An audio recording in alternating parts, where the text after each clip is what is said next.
नमस्कार, मैं हूं सत्यपाल और आप देख रहे हैं CWB हिंदी न्यूज। शक संवत 1946 विक्रम संवत 2081 आज बैसाख मास के कृष्ण पक्ष की चतुर्थी तिथि और दिन शनिवार है। तदनुसार अंग्रेजी तारीख 27 अप्रैल सन 2024। इसके अलावा आज संकष्टी श्री गणेश चतुर्थी व्रत भी है। सबसे पहले आज के मुख्य समाचार। HPSC jobs update. Haryana public service commission में आई असिस्टेंट आर्किटेक्ट के पदों पर भर्ती, बताएंगे पूरी अपडेट। हरियाणा में JJP को मिला नया प्रदेश अध्यक्ष, इस नेता के नाम पर लगी मुहर। हरियाणा से होकर गुजरेगी बीकानेर दानापुर स्पेशल ट्रेन, बताएंगे किन किन स्टेशनों पर होगा ठहराव। हरियाणा कांग्रेस में उम्मीदवारों पर मचा घमासान। किरणवत चौधरी वीरेंद्र सिंह ने समर्थकों की मीटिंग बुलाई। पूर्व केंद्रीय मंत्री बोले, बिना बुलाए प्रचार नहीं करूंगा। हरियाणा में कांस्टेबल की नियुक्ति के फैसले को लागू करने में चुनाव आचार संहिता नहीं है अड़चन, हाईकोर्ट ने दी टिप्पणी। झज्जर में भाजपा रैली में खाली रह गई कुर्सियां, CM नायब सिंह सैनी भी नहीं पहुंचे। मनोहर लाल खट्टर ने राहुल गांधी पर साधा निशाना। सुप्रीम कोर्ट में EVM VVPAT के 100% मिलान की मांग हुई खारिज। बैलेट पेपर से चुनाव नहीं होंगे, पर कैंडिडेट की शिकायत पर EVM जांच हो सकती है।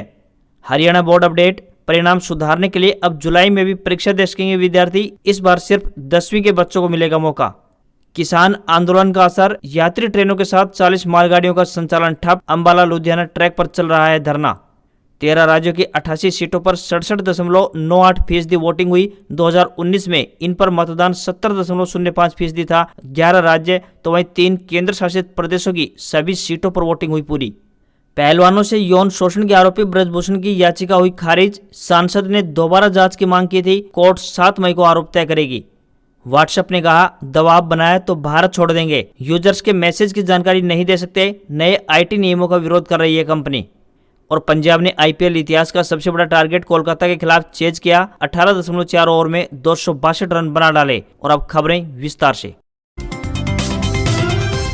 हरियाणा में पिछले कुछ दिनों तक मौसम परिवर्तनशील बना हुआ है, जिससे कई जिलों में बरसात भी देखने को मिली है। हरियाणा के महेंद्रगढ़ के लगभग आधा दर्जन गांवों में तेज आंधी के साथ ओलावृष्टि दर्ज की गई है। बीती शाम को अटेली व कनीना के गांव रसूलपुर, कोका, भवानी, सुंदरा, बूचावास, सुरजनवास में ओलावृष्टि दर्ज की गई है। तेज हवाओं के साथ कुछ पेड़ क्षतिग्रस्त भी हो गए हैं। आने वाले दिनों के लिए मौसम विभाग ने ताजा पूर्वानुमान जारी कर दिया है। राहत की बात यह है कि मई के पहले सप्ताह में मौसम का मिजाज बदलता हुआ दिखाई देगा। साथ ही गर्मी से भी राहत मिल सकती है। मौजूदा समय में गर्मी से बुरा हाल हो रहा है। हरियाणा राज्य में 1 मई तक मौसम आमतौर पर परिवर्तनशील रहने की संभावना जताई गई है। इस अवधि के दौरान पश्चिमी विक्षोभ के आंशिक प्रभाव देखने को मिलेगा, जिससे कि 27 अप्रैल की रात तक राज्य के अधिकांश क्षेत्रों में बादल छाए रहेंगे। इसके साथ ही गरज के साथ बौछारें पड़ेंगी। उत्तर और दक्षिण हरियाणा के जिलों में कुछ स्थानों पर बूंदाबांदी या हल्की बारिश दर्ज की जा सकती है। पश्चिमी हरियाणा के जिलों में हवाओं के साथ कुछ स्थानों पर बारिश होगी। इसके बाद 28 अप्रैल से 1 मई के दौरान मौसम आमतौर पर शुष्क और गर्म बना रहेगा। इससे तापमान में वृद्धि होगी।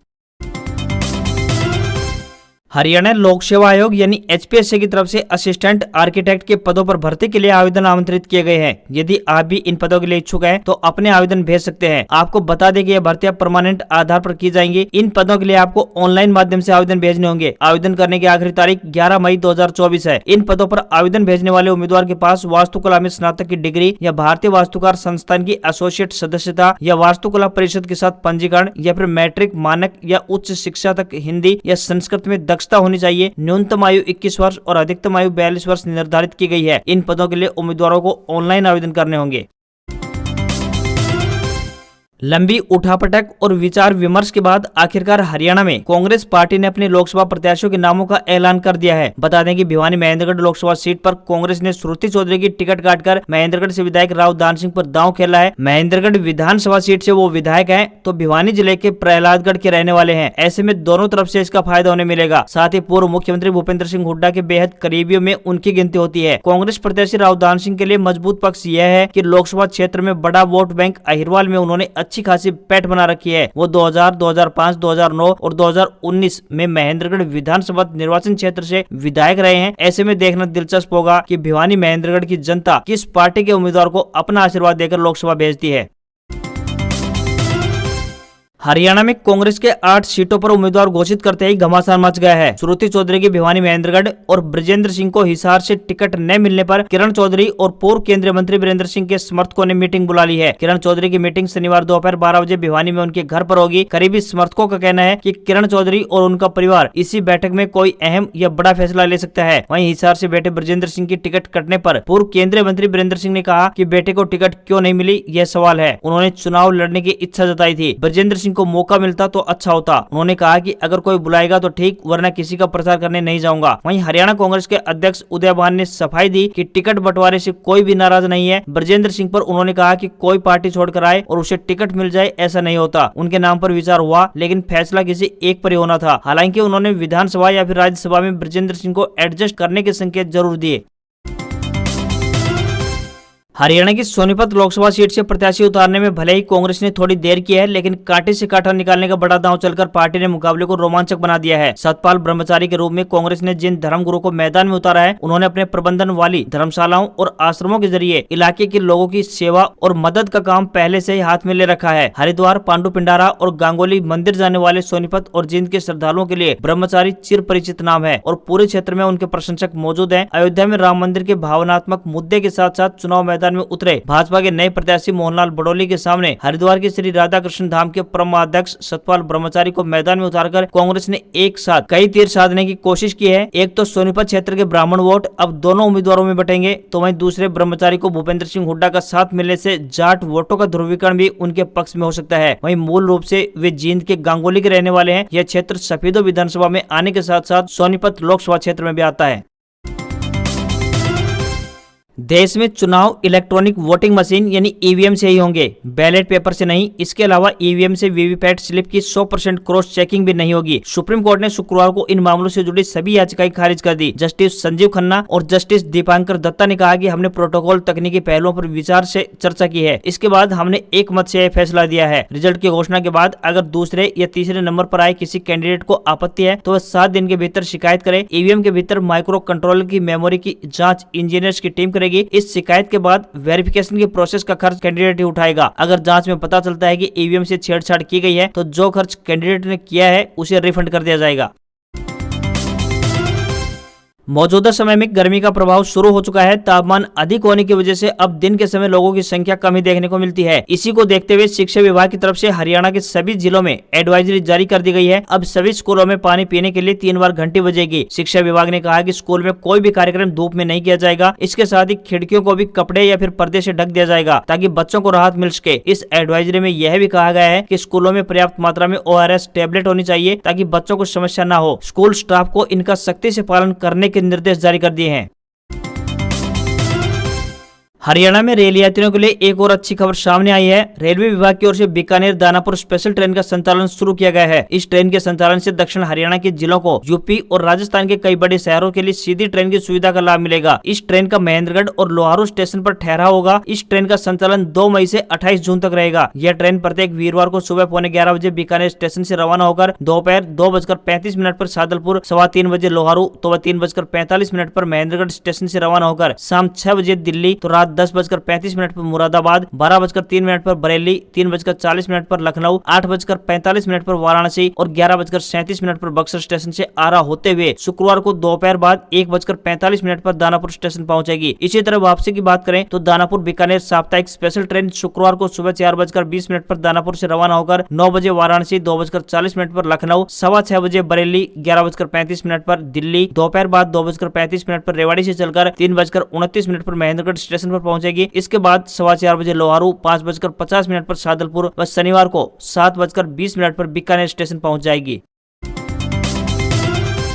लोकसभा चुनाव के चलते हरियाणा में आदर्श आचार संहिता लग चुकी है, लेकिन चुनाव आचार संहिता हाईकोर्ट के किसी भी फैसले को लागू करने में बाधा नहीं हो सकती है। फैसले को लागू न करने का यह महज बहाना है जिसे स्वीकार नहीं किया जा सकता। हाईकोर्ट ने हरियाणा में कांस्टेबल की नियुक्ति को लेकर हाईकोर्ट का फैसला लागू नहीं करने पर यह टिप्पणी की है। इस बारे में कोर्ट की अवमानना की याचिका दायर की गई तो हरियाणा के डीजीपी की तरफ से बताया गया कि चुनाव आचार संहिता के चलते फैसले को लागू नहीं किया गया। हाईकोर्ट का कहना है कि यह फैसला न मानने का सिर्फ एक बहाना है। आचार संहिता फैसले को लागू करने में बाधा पता नहीं है। हाईकोर्ट ने इस बारे में स्पष्ट करते हुए कहा कि जब तक कि कोर्ट किसी मामले में खास तौर पर रोक का कोई आदेश जारी नहीं करे तब तक किसी भी फैसले को लागू करना ही होगा। अगर यह कहा जाता है कि चुनाव आचार संहिता के चलते फैसले को लागू नहीं किया गया तो इसे फैसला न मानने का बहाना समझा जाएगा। हरियाणा विद्यालय शिक्षा बोर्ड यानी HBSC की फरवरी मार्च में आयोजित 10वीं की परीक्षा के बाद अब जून या जुलाई में भी दूसरी वार्षिक परीक्षा आयोजित की जाएगी। इस बार सिर्फ 10वीं की कक्षा के स्टूडेंट्स को अपने परिणाम में सुधार करने का मौका दिया जाएगा, यानी कि इस बार सिर्फ 10वीं कक्षा के विद्यार्थी ही अपना परिणाम सुधार सकते हैं। HBSC के अध्यक्ष VP यादव ने बताया कि बोर्ड की वार्षिक परीक्षा का रिजल्ट घोषित करने के बाद यह परीक्षा आयोजित होगी। हरियाणा विद्यालय शिक्षा बोर्ड की ओर से इस शैक्षणिक सत्र से शुरुआत की जा रही है। इसके तहत बोर्ड प्रबंधन की ओर से अब जून में घोषित किए जाने वाले परिणाम के बाद जिस विद्यार्थी की किसी भी विषय में कंपार्टमेंट आई है या फिर उनको लगता है कि किसी भी विषय में उनके अंक कम रह गए हैं तो वह उसमें सुधार के लिए जून अथवा जुलाई महीने में होने वाली परीक्षा दे सकते हैं। अगले शैक्षणिक सत्र से यह परीक्षा 12वीं क्लास के लिए भी लागू हो जाएगी। लोकसभा चुनाव को लेकर सीट शेयरिंग पर सहमति नहीं बनने के बाद हरियाणा में बीजेपी जेजेपी गठबंधन टूट गया था। इसके बाद दुष्यंत चौटाला की पार्टी को कई तरह की चुनौतियों का सामना करना पड़ रहा है। एक के बाद एक कई बड़े नेताओं ने पार्टी को अलविदा कह दिया है। और तो और पार्टी के प्रदेश अध्यक्ष निशान सिंह भी मुश्किल की इस घड़ी में बगावती हो चुके हैं। उनकी जगह पर जेजेपी ने अब नया प्रदेश अध्यक्ष चुन लिया है। दुष्यंत चौटाला की जननायक जनता पार्टी ने नया प्रदेश अध्यक्ष चुन लिया है। पार्टी हाईकमान ने ब्रज शर्मा को नया प्रदेश अध्यक्ष नियुक्त किया है। बता दें कि ब्रज शर्मा जसपा के राष्ट्रीय महासचिव भी रह चुके हैं और साल 2019 के विधानसभा चुनाव में पार्टी के टिकट पर असंध विधानसभा सीट से चुनाव लड़ चुके हैं।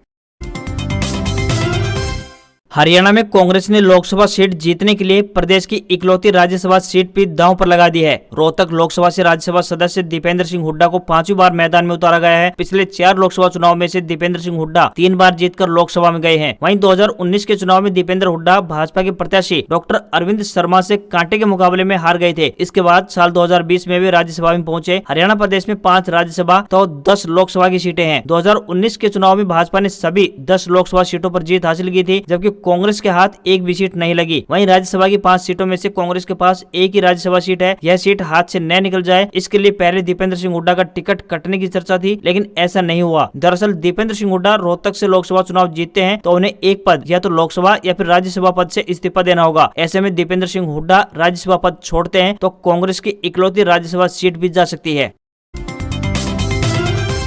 हरियाणा में भिवानी महेंद्रगढ़ लोकसभा सीट से कांग्रेस के टिकट की प्रबल दावेदार रही श्रुति चौधरी को पार्टी ने इस बार साइडलाइन कर दिया। पूर्व प्रधानमंत्री स्वर्गीय इंदिरा गांधी के विश्वास पात्र और केंद्र में ताकतवर मंत्री रह चुके हरियाणा के पूर्व सीएम चौधरी बंशीलाल की पोती श्रुति चौधरी का टिकट कटने की मुख्य वजह उनकी मां और तोसाम से कांग्रेसी विधायक किरण चौधरी को ही बताया जा रहा है। कांग्रेस हाईकमान के करीबी अजय माकन ने किरण चौधरी से जुड़ा जो फीडबैक पार्टी को दिया उसने श्रुति चौधरी का टिकट कटवाने में सबसे अहम रोल निभाया है। दरअसल साल 2022 की बात करें तो 2022 में हरियाणा से राज्यसभा की 2 सीटों के लिए हुए चुनाव में कांग्रेस के पास जीत के लिए जरूरी 30 विधायक होने के बावजूद कांग्रेस उम्मीदवार अजय माकन निर्दलीय कैंडिडेट कार्तिकेय शर्मा के सामने 1 वोट से हार गए। उस समय कांग्रेस के एक विधायक का वोट रद्द हो गया था। पार्टी सूत्रों के अनुसार बात करें तो अपनी हार के बाद माकन ने हाईकमान को रिपोर्ट सौंपी, जिसमें किरण चौधरी को लेकर सवाल उठाए गए थे। तब कहा गया कि कांग्रेस के जिस विधायक का वोट रद्द हुआ वह किरण चौधरी ही थी। हालांकि किरण चौधरी खुद इस तरह के आरोपों को बेबुनियाद बताती रही है। पार्टी सूत्रों के अनुसार अब लोकसभा चुनाव के लिए टिकटों के वितरण के दौरान अजय माकन ने सीधे राहुल गांधी से अप्रोच किया, जिसके बाद श्रुति को टिकट मिलने की सारी संभावनाएं खत्म हो गई। श्रुति चौधरी को टिकट नहीं मिलने के बाद बंशीलाल परिवार हरियाणा की सियासत में 31 साल के बाद लोकसभा चुनाव से आउट हो गया है। कांग्रेस ने श्रुति की जगह भिवानी महेंद्रगढ़ लोकसभा सीट से महेंद्रगढ़ के कांग्रेसी विधायक राव दान सिंह को उम्मीदवार बनाया है। किरण चौधरी के सामने अब अपनी बेटी श्रुति को निर्दलीय उम्मीदवार के रूप में लोकसभा चुनाव लड़वाने या फिर भाजपा में शामिल होकर अपना भविष्य सुरक्षित रखने और कांग्रेस में ही चुपचाप बैठकर इंतजार करने के अलावा कोई अन्य विकल्प नहीं बचा है। 18वीं लोकसभा के चुनाव के लिए सेकंड फेज में शुक्रवार 26 अप्रैल को 13 राज्यों और केंद्र शासित प्रदेशों की 88 सीटों पर 67.98% वोटिंग हुई है। त्रिपुरा में सबसे ज्यादा करीब 79.66% वोटिंग हुई, तो वहीं महाराष्ट्र में 59%, बिहार में 57% और उत्तर प्रदेश में सबसे कम यानी 54% के आसपास मतदान हुआ है। 2019 के आम चुनाव में इन सीटों पर 70.05% मतदान हुआ था। दूसरे चरण की वोटिंग के साथ ही 11 राज्य और 3 केंद्र शासित प्रदेशों में लोकसभा की सभी सीटों पर वोटिंग पूरी हो गई है। जहां वोटिंग पूरी हो गई है उन राज्यों में राजस्थान, तमिलनाडु, केरल, अरुणाचल प्रदेश, मणिपुर, मेघालय, मिजोरम, नागालैंड, सिक्किम, त्रिपुरा, उत्तराखंड शामिल हैं। इसके अलावा 3 केंद्र शासित प्रदेश अंडमान निकोबार, लक्षद्वीप व पुडुचेरी में भी वोटिंग पूरी हो चुकी है। इसके बाद अब 5 फेज की वोटिंग 1 जून को खत्म होगी, तो वहीं 4 जून को नतीजे आएंगे। हफ्ते के आखिरी कारोबारी दिन भारतीय शेयर बाजार में गिरावट देखने को मिली। सेंसेक्स 609 अंक की गिरावट के साथ 73,723 के स्तर पर क्लोज हुआ, तो निफ्टी में भी 150 अंकों की गिरावट देखने को मिली। ये 22,419 के स्तर पर क्लोज हुआ। सेंसेक्स के 30 शेयरों में से 23 में गिरावट और 7 में तेजी देखने को मिली है। 24 कैरेट 10 ग्राम सोने की कीमत 72,360 रूपए पहुंच गई है। तो वहीं 22 कैरेट प्योरिटी वाले गोल्ड प्राइस की कीमत की बात करें तो 66,282 रूपए प्रति 10 ग्राम पर बनी हुई है, जबकि 999 शुद्धता वाली 1 किलोग्राम चांदी की कीमत की बात करें तो 81,456 रूपए की हो गई है। आज खबरों में बस इतना ही। देखते रहिए आपका अपना हरियाणा का सबसे बेहतरीन news channel CWB Hindi news. नमस्कार। इसी आशा के साथ आपका दिन शुभ रहे।